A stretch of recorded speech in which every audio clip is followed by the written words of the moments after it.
Bir inson hajga niyat qilib yo'lga chiqib Madinaga boradi.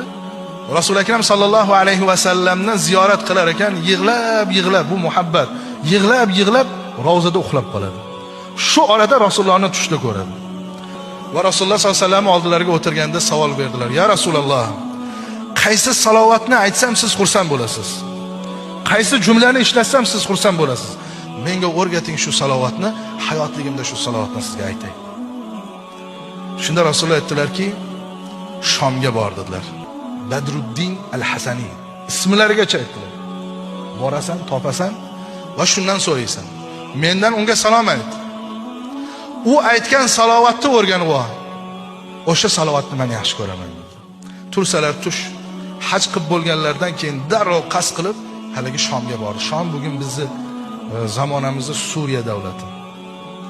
Shamsusham Badruddin al-Hasani keldida, kim Badruddin al-Hasani dedi. Ustozimiz bizga masjidda dars berayotgandilar. Menman. O'tirib yig'ladi, chunki u insonni topgani u uchun sharaf, baxt, chunki u insondan endi Rasulullohning aytganini so'rash kerak. Shuni sekin aytib berdi. Men tush ko'rdim, shunda Rasulullohni bu shaklda ko'rdim.